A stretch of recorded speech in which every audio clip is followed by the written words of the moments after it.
Hello friends and viewers, আমি রিতা আর আমার রান্নাঘরে আপনাদের সকলকে স্বাগত। আজ আমি চিচিঙ্গা দিয়ে একটি রেসিপি তৈরি করছি। অনেকেই হয়তো চিচিঙ্গা খেতে ঠিক পছন্দ করে না। চিচিঙ্গা ভাজা ছাড়া অনেক সময় অনেক কিছু করাও হয়ে ওঠে না, কিন্তু আজকে আমি চিচিঙ্গা দিয়ে যে রেসিপিটি আপনাদের দেখাচ্ছি করে, অবশ্যই সেটা ভাত এবং রুটি দুটো দিয়েই ভালো লাগবে। আসুন আমি কিভাবে এই রেসিপিটি করি আপনাদের সঙ্গে শেয়ার করছি। বন্ধুরা, ভিডিওটি স্কিপ না করে আপনারা পুরোটা দেখুন, আর ভালো লাগলে অবশ্যই লাইক কমেন্ট করে দেবেন।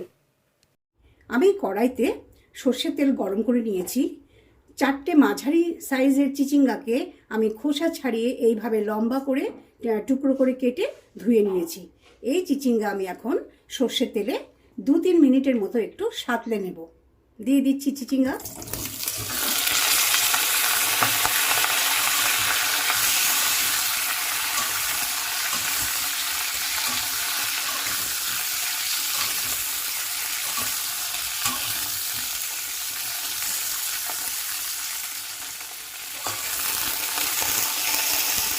দেখুন, 2-3 মিনিটের মতো আমি চিচিঙ্গাগুলোকে সাঁতলে নিয়েছি। এখন আমি কড়াই থেকে এটা তুলে একটা পাত্রে রাখবো।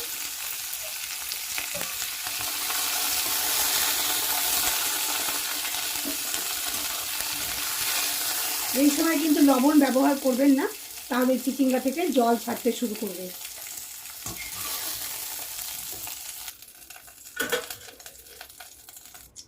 এই তেলের মধ্যেই আমি দিয়ে দিচ্ছি গোটা জিরে আর 2টো শুকনো লঙ্কা।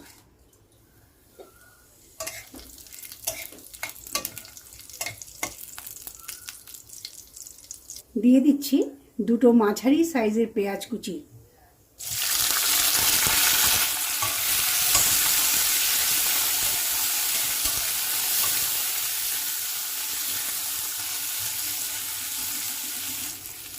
পেঁয়াজটা একটু ভাজা ভাজা হয়ে গেছে। একটা টমেটো কুচি আমি দিয়ে দিচ্ছি।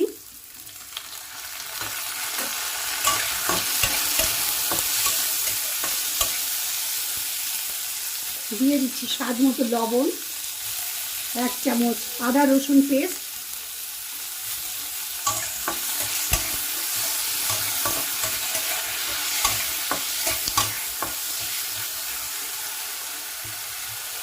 দিয়ে দিচ্ছি হলুদ, জিরের গুঁড়ো,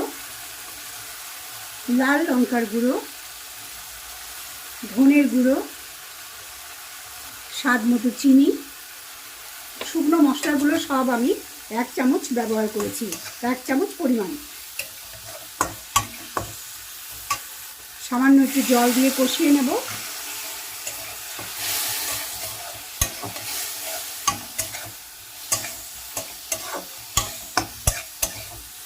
অল্প জল দিয়ে কষিয়ে নেব।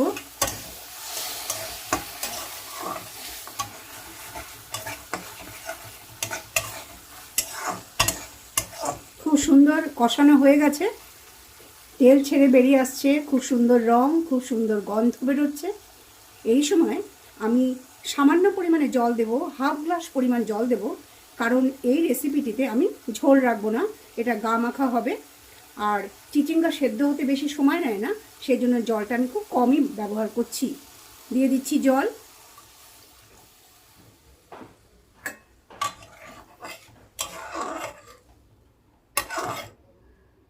একটু ঢেকে দিচ্ছি ফোটার জন্য। ঢাকাটা খুলে দিচ্ছি। ঝোল ফুটে উঠেছে। এই সময় আমি সাঁতলে রাখা চিচিঙ্গাগুলো দিয়ে দিচ্ছি। যেহেতু আমি পুরো খোসা ছাড়িয়ে নিয়েছি, তাই চিচিঙ্গা সেদ্ধ হতে একদমই টাইম নেবে না। আপনারা কিন্তু চিচিঙ্গার খোসাটা না ছাড়াতেও পারেন, কারণ চিচিঙ্গা খোসা সহ খেতে খুব ভালো লাগে।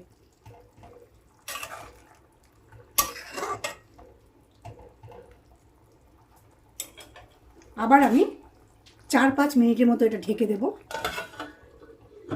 ঢাকনাটা আমি 5 মিনিট পরে খুলছি।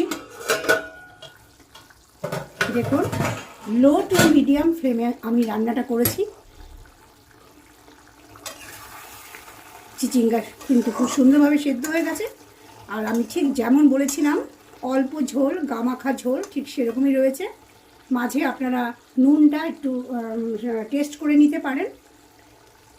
এবার সব শেষে আমি দিয়ে দিচ্ছি 1 চামচ সর্ষে বাটা। এটা এই তরকারির স্বাদটাকে আরও দ্বিগুণ করে দেবে। সর্ষে বাটাটা দেবার পর আমি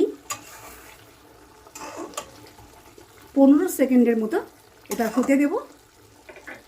অপূর্ব স্বাদের চিচিঙ্গার তরকারি বা চিচিঙ্গার ঝাল যাই বলুন না কেন, একটি সুস্বাদু রেসিপি তৈরি হয়ে গেল। গ্যাসটা আমি বন্ধ করে দিচ্ছি। ভিউয়ার্স, রেসিপি ইনগ্রেডিয়েন্টস আর কিছু টিপস কুকিং ইনস্ট্রাকশনের সঙ্গে ডেসক্রিপশন বক্সে দেয়া আছে।